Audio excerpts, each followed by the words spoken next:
ఈరోజు నేను యూట్యూబ్లో చూసి వాంగీబాత్ చేస్తున్నాను. సో దానికి ఏమేమి కావాలో చూపిస్తాను రండి.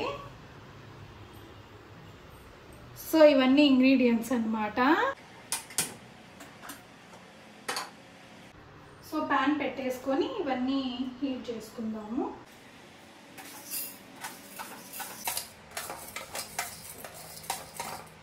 సో అన్నీ వేసేసుకొని ఇట్లా రోస్ట్ చేసుకుంటున్నాను. ఇవన్నీ నేను ఆయిల్ లేకుండానే రోస్ట్ చేస్తున్నాను, జస్ట్ వేడి. ఇవన్నీ ఇలా రోస్ట్ అయిపోయాయి.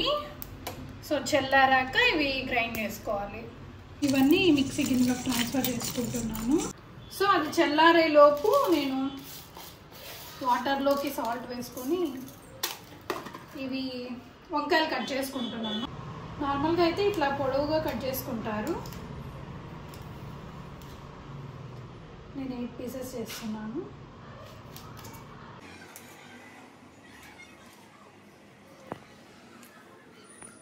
ఈ వంకాయలన్నీ మా అమ్మమ్మ వాళ్ళ చెట్లో పండాయి, ఆర్గానిక్ వంకాయలు. ఇది చల్లారిపోయింది, ఇప్పుడు గ్రైండ్ చేసుకుందాం.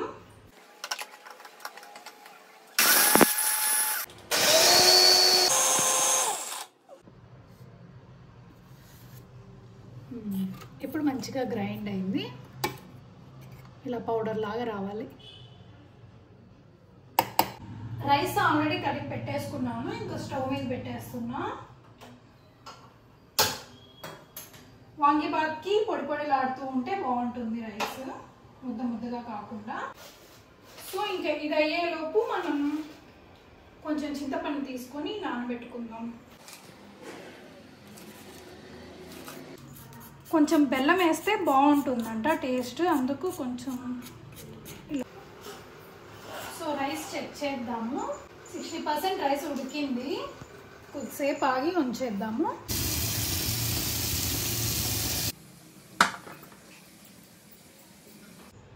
రైస్ కుక్ అయిపోయింది. సో ఇంకా మనం వాంగీబాత్ స్టార్ట్ చేసుకుందాము. ఫస్ట్ ఆయిల్ వేసుకుంటున్నా.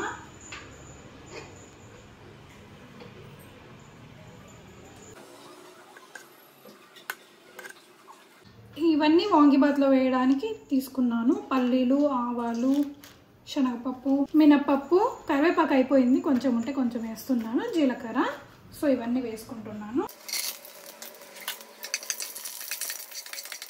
సో ఇవి వేగిపోయాయి కదా, ఇప్పుడు వంకాయలు వేసుకుంటున్నాను ఇందులోకి.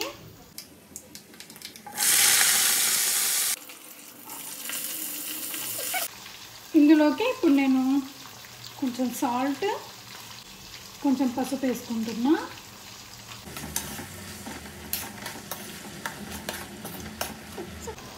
కొంచెం వాటర్ యాడ్ చేస్తున్నా, త్వరగా ఉడికిపోతాయి. సో ఇంకా మూత పెట్టేసి ఒక 5 minutes వెయిట్ చేద్దాము, మగ్గిపోతాయి. ఇప్పుడు చూద్దాము ఉడికిందేమో.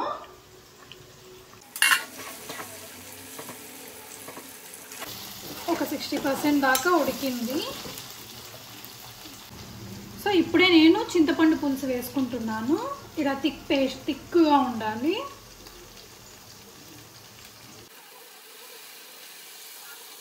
ఇందాక గ్రేట్ చేసుకున్నాను కదా, ఆ బెల్లం కొంచెం యాడ్ చేస్తున్నాను టేస్ట్ కోసం. సో ఇవన్నీ మిక్స్ చేసుకోవాలి.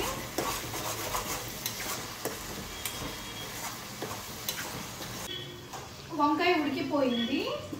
సో ఇప్పుడు నేను ఇందాక ప్రిపేర్ చేసుకున్నాను కదా వాంగీబాత్ పౌడర్, ఇది ఒక 3 స్పూన్స్ వేసుకుంటున్నాను.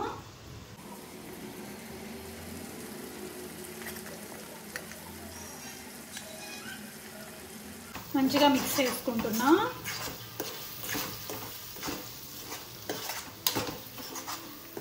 ఉప్పు కారం సరిపోయిందేమో ఒకసారి టేస్ట్ చూద్దాము. కొంచెం పడుతుంది, యాడ్ చేసుకుందాం.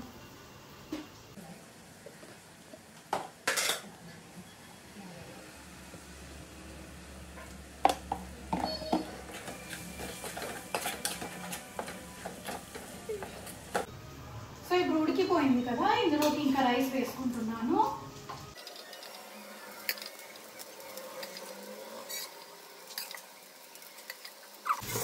సో కలుపుకుంటున్నాను. కలుపుకుంటున్నాను. బాగా వైట్గా కనిపించకుండా అంత మసాలా పట్టేలాగా కలుపుకోవాలి. సో ఇలా కలుపుకున్నాక తినేయాలి, అంతే. వాంగీబాత్ రెడీ.